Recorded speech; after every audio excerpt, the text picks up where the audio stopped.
एक विशाल भयंकर अजगर जिसका वध स्वयं महादेव ने अपने त्रिशूल से किया था। लेकिन कहते हैं कि बाद में उसी मृत राक्षस सर्प के ऊपर ही महादेव ने अपना शिवलिंग प्रकट किया। यह कथा हिमाचल के कुल्लू घाटी से जुड़ी हुई है।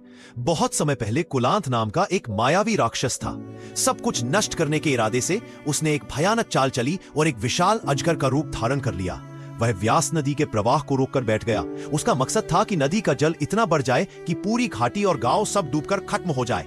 जब जल बढ़ने लगा और लोग डूबने लगे, तब सभी महादेव से प्रार्थना करने लगे।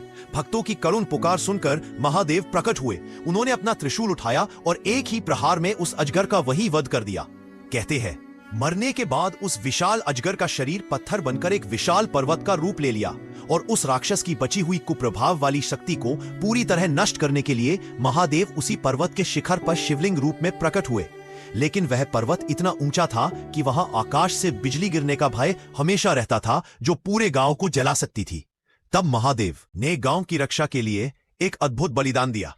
उन्होंने इंद्रदेव को अनुमति दी कि जब भी यहां बिजली गिरे, वह गांव वालों पर नहीं बल्कि सीधे मुझ पर गिरे।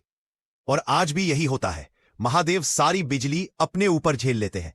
इसी कारण शिवलिंग बार बार टूटकर चूर चूर हो जाता है। लेकिन फिर होता है चमत्कार। जब मंदिर के पुजारी उस टूटे हुए शिवलिंग पर मक्खन लगाकर उसे जोड़ते हैं, तो कुछ ही दिनों में शिवलिंग फिर से वैसा ही खड़ा हो जाता है, मानो वहां कुछ हुआ ही ना हो। हाँ, यही है हिमाचल प्रदेश का बिजली महादेव, जहां भगवान शिव स्वयं भक्तों के लिए बिजली अपने ऊपर सह लेते हैं। और फिर भी कोई महादेव के लिए लाइक और सब्सक्राइब नहीं करता।